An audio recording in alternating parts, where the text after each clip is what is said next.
Hi, everyone. Welcome back to Dear HR Insider, where we take your real workplace questions and get expert advice from our HR pros. Today's question is one we hear often from leaders and HR teams, and it's what to do when an employee has been underperforming for quite some time and it's time to make a tough decision. So I've invited our HR expert, Katherine Wolthuis, to help us unpack that. Katherine, here's today's question. I have an employee who's not performing well, and they haven't been for a while. At this point, I just need to terminate them and part ways. But where do I start? Katherine, I have to imagine this is a difficult situation, probably one that you've seen more than a couple of times. I'm sure it can feel overwhelming to navigate it the right way and the responsible way. What's your advice? We do get this one a lot, and it's very, very common. And it's very, very uncomfortable. Employees want to show up to do a good job. Nobody says and wakes up in the morning, hey, I'm going to go to work and I'm going to underperform, I'm going to fail. And no employer really wants to part ways with anyone. They want people to be successful. So it is a tough decision. And oftentimes there's a lot that's led up to that point in coming to that decision to say, hey, it's time to part ways. But there's a better way to do it and some things to take in consideration so that you can mitigate risk and do it compassionately, respectfully, and consistently. And so you just really need to peel back the onion. And there's a few steps that you can take to make sure that you're doing this in the right way, again, to mitigate risk and to make sure that at the end of the day, when we part ways with any employee or maybe through the conversation, we might end up saying, okay, we're really actually not to that point yet. Maybe we can salvage this relationship. So that happens as well. But taking the time to have good conversation with the employees, oftentimes what's missed. And sometimes we think we're super clear with our expectations and with our expectations for performance. And we weren't. So really having that conversation and really thinking through it, making sure that we're doing it fairly and consistently is super, super important. So that's oftentimes a piece that's missed. So we really need to peel back the onion. And when a client comes to us or a leader says, hey, this is what's transpired. This person, like you said, like in the question, has been underperforming for a long period of time. We just need to part ways. I just start asking some questions. And it really starts with, was the rule, the policy, and this can work for rule violations, policy violations, as well as performance. So these steps work for both. But was the rule or policy or expectations for what good looks like and what is acceptable for good performance? Are they known, and were the consequences of not meeting those expectations known to the employee, and how would they have known it? And so you think about, whether it's a policy violation or something like that, it would be a separate standalone policy or in your handbook, should have gone over in your performance reviews. But a lot of conversations should have happened, as everybody should know, right? Nothing in a performance review should be a surprise. So you should have been having those conversations, whether it's during one-on-ones or team meetings, whatever, level setting those performance expectations throughout and making sure that they're super clear. They also should be in the job description, what some of those expectations are as well. So just making sure that they were clear and known is the first step, and sometimes missed if you're not having those good conversations. And then good documentation, right? In HR, we say, it didn't really happen if it's not documented. So can you prove that the employee was informed? Again, you think about the things I just mentioned, right? Policies, handbooks, performance reviews, notes from one-on-ones or other meetings with them. If there was prior discipline issued, whether it was verbal or written warning, what documentation do you have to support that? And making sure that it exists and that it's good. And then was the policy, or again, your expectations reasonably related to the efficient and safe operations of the business? So it needs to be job related, right? And usually that's not an issue, but putting yourself in check and asking that question is a good step. And then have we informed the employee of the poor performance? So again, have we had prior conversations in those one-on-ones? Did we really make sure that we were crystal clear? Or was there room for interpretation? Because again, an employee is not going to purposefully come in vindictively and say, I want to fail today. So did they really, really understand what your expectations were? And did they make a good effort to follow them? And did you let them know when they were falling short in a very timely manner? And then do you have the proper facts to prove that the expectations were not met? So again, you were crystal clear. There's good documentation to support the fact that they haven't met them on an ongoing basis. And if it was, again, poor performance or even a violation of a policy, did you look into it in a fair and objective way? So we're human, and sometimes a prior incident can spill over. And so you look at something through a different lens. And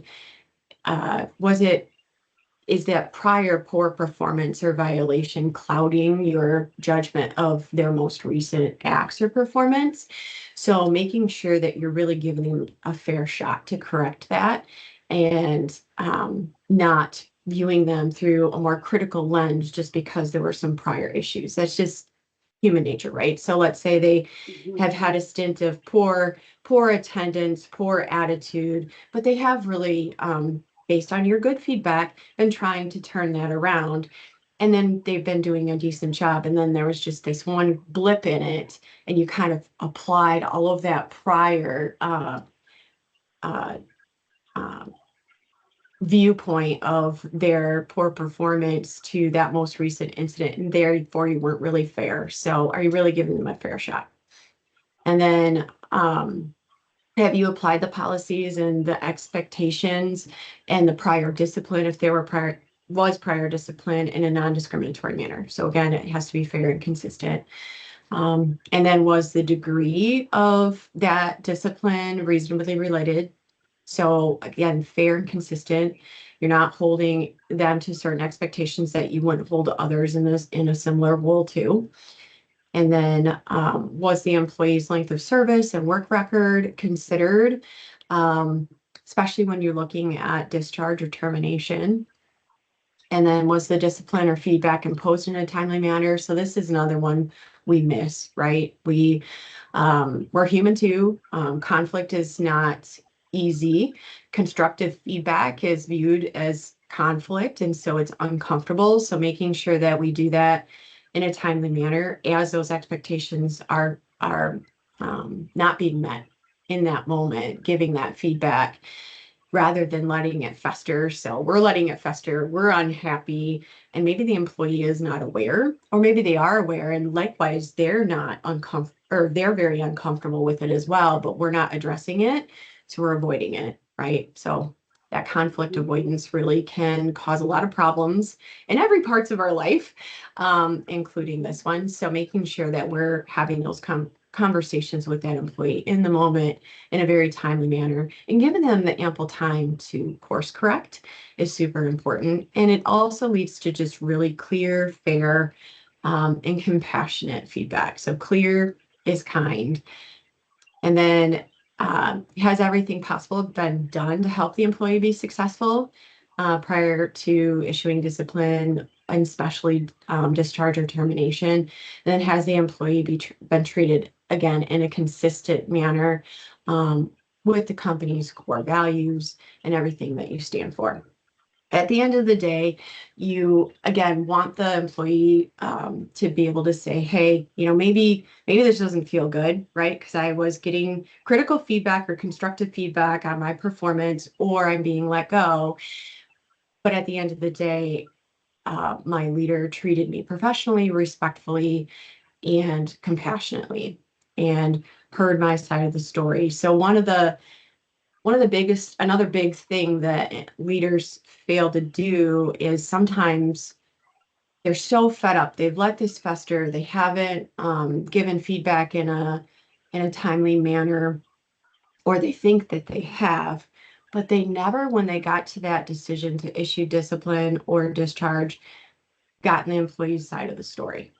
And it doesn't matter. Sometimes we think we know exactly what's going on.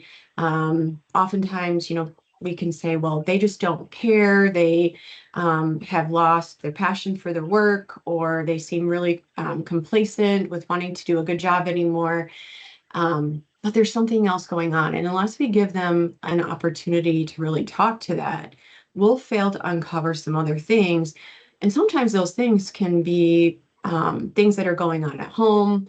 It can be a whole slew of things. It can be medical conditions. It can be, somebody in their family super sick and they're not getting enough sleep because they have to care for them. And if we don't give them an opportunity to speak to that and uncover that, we're missing an opportunity to help them be successful. We're also missing an opportunity to learn something that maybe we should have known all along that could get us in a world of trouble if we haven't done our due diligence and uncovered that as well. So that's another super important step that sometimes we think we know, but we might not, and we might be surprised. I always talk about they could throw you a curveball.